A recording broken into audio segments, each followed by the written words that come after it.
A video lecture on how to write a critical philosophy paper. There's lots of ways to write very good philosophy papers, but in this video I'm going to explain one strategy that I have found particularly useful. So what is a critical philosophy paper? This is just a paper that explains a philosophical view and the arguments for that view, and then proceeds to show that those arguments are unconvincing. It's a paper where you criticize a philosopher's views and their arguments. Here's a nice way to structure a critical philosophy paper. You want to divide your paper into various sections. In section 1, you want to state your thesis, which is the main point of your paper, the main thing that you'll be arguing for. And since your paper is a critical paper, you'll be telling your reader what it is you'll be criticizing. For example, according to Descartes, your mind is not your brain. It is instead a non-physical entity that has no size or shape. In what follows, I will present Descartes' main argument for this view and show that the argument fails. That gives the reader a really good idea of what it is they're about to read. In the next section, section 2, you want to just present the view that you are attacking and the reasons given for that view. You don't want to give your commentary on why that view is mistaken or why the argument is bad. You just want to first tell the reader what is the view that you are discussing and what are the reasons that have been given for that view. After you do that, in section 3, you want to present your objection to the argument that you discussed in section 2. Here you're going to explain why the argument you just explained is no good. Why is it unconvincing? What exactly is wrong with it? In section 4, you're going to want to anticipate objections to what you said in section 3. You're going to want to consider possible objections to your argument, reasons for thinking that the objection you raised in section 3 isn't convincing after all. Maybe Descartes' arguments are still really good. So you're going to want to anticipate those objections and explain why those objections aren't good ones. And then finally, in section 5, you wrap up and conclude by telling the reader what your paper has accomplished. So what is an argument, and how do you object to an argument? An argument is just a series of reasons that's offered in support of the truth of a statement. For example, here's an argument. If lying sometimes causes more happiness in the world than would otherwise obtain, lying is sometimes morally acceptable. And it does sometimes cause more happiness in the world than otherwise would obtain. So it's sometimes morally acceptable. That's an argument. Propositions 1 and 2 are the premises of the argument. Proposition 3 is the conclusion of the argument. This argument does not have 3 premises. It has 2 premises and a conclusion. One of the things you're going to want to notice about this argument is that if the premises are true, then the conclusion has to be true also. You may not think the premises are true. That's fine. But you should see that if they are true, then 3 has to also be true. So we say that premises 1 and 2 logically entail that 3 is true. Of course, that's not true of all arguments. Not all arguments have premises that entail their conclusions. For example, consider this argument. If I am a dog, then I am a mammal. I am a mammal, therefore I am a dog. That is not a good argument. Both premises are true. It is true that if I am a dog, then I am a mammal, and it's true that I'm a mammal. But it doesn't follow that I am a dog. So there's really 2 things that you want to check for in an argument. Do the premises entail the conclusion? If the premises are true, does that mean the conclusion is true? Okay, that's the first thing. Do the premises entail the conclusion? And the second thing is, are the premises true? Those are really the only 2 questions you should be asking yourself when you're trying to evaluate an argument. Do the premises entail the conclusion, and are the premises true? So what that suggests is that there's really two ways to object to an argument. First, you might object to the argument by showing that one of its premises is false, or else that it's not obviously true and has been inadequately supported. So you can object to an argument by attacking a premise. You want to be very clear about what premise you're attacking whenever you object to an argument in this fashion. The other way that you can object to an argument is to show that the conclusion doesn't follow from the premises. In other words, you could argue that, look, even if the premises are true, that wouldn't mean the conclusion is true. So there's lots of bad ways to object to arguments. One of the most common bad ways of objecting to an argument is to give a counter-argument against the conclusion. Don't do that. Don't object to arguments by giving counter-arguments that the conclusion is false. Let me give you an example. Here's an argument that comes from Zeno, who was an ancient philosopher who argued that nothing can move. He was a defender of paradoxes. He argued that nothing can move. Well, why can't anything move? Well, here's what he said. In order for you to, say, walk to the door, to get from where you are to the door, you would have to complete an infinite series of tasks, one after another. Why? Well, to get to the door, you have to first get halfway to the door. But then once you've done that, you have to get half of the remaining distance. And then half of the remaining distance, and so on to infinity. But you can't complete an infinite series of tasks one after another, so you can't walk to the door. That was one of Zeno's arguments.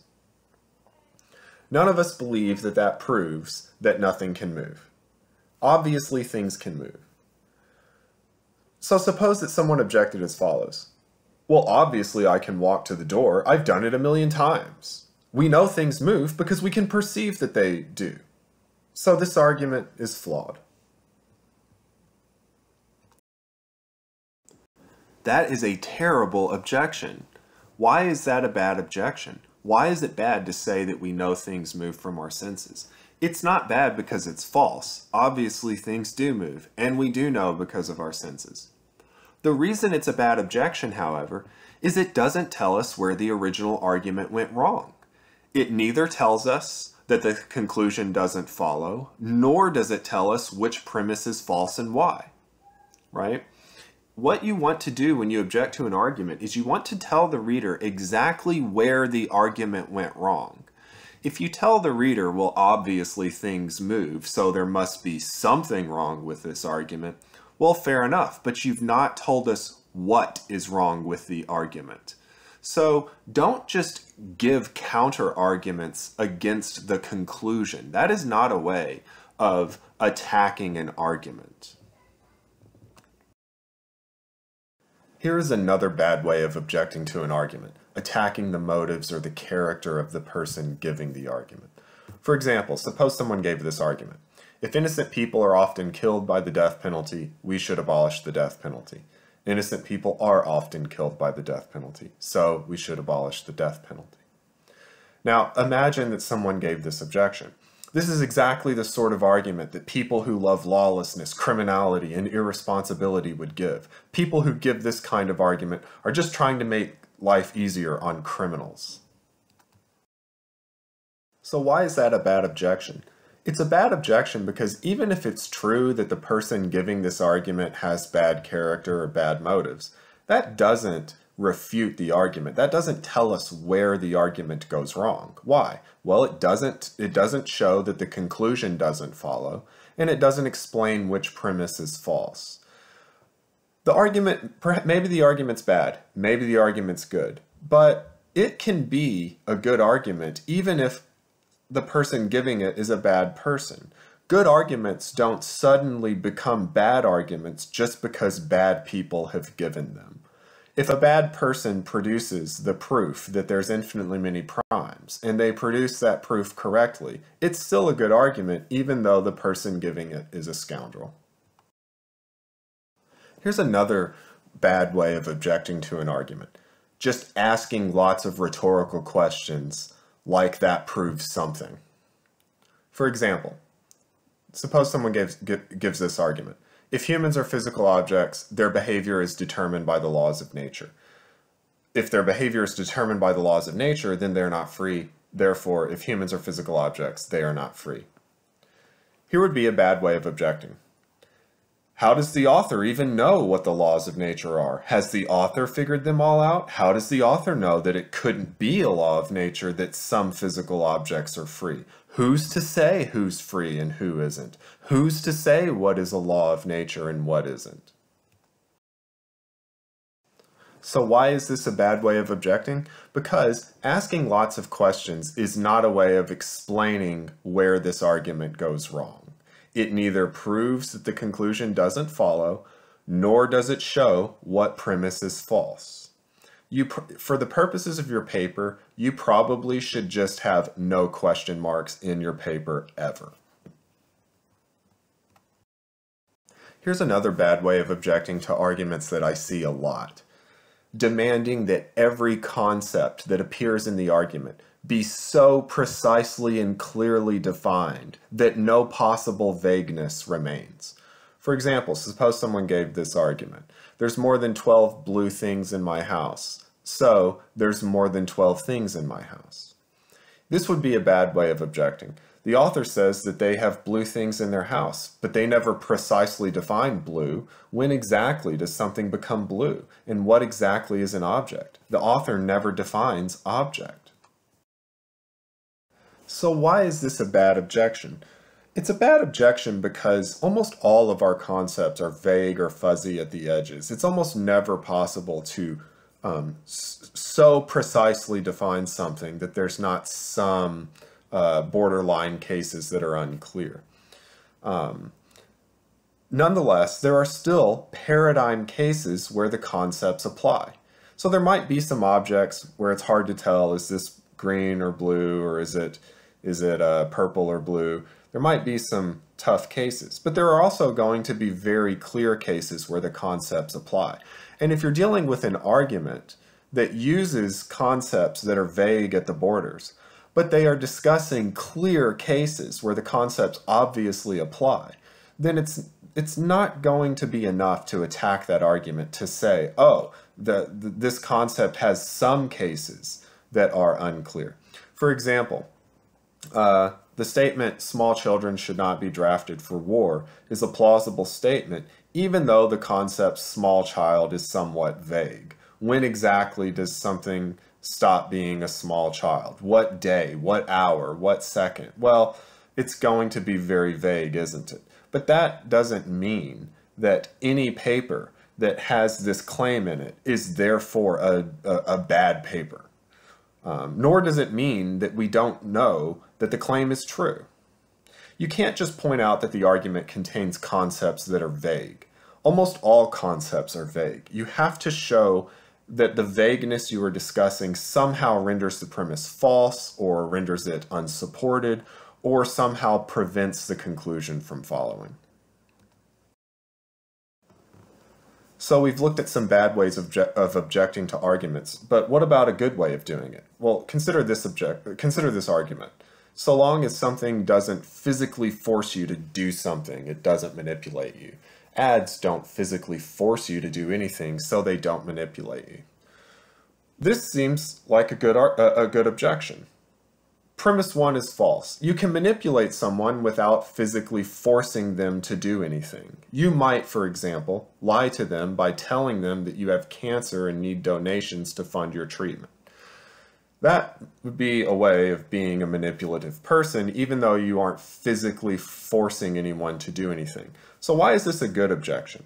The reason this is a good objection is it clearly targets a premise. It is very clear about what premise is being attacked. Premise one is being attacked.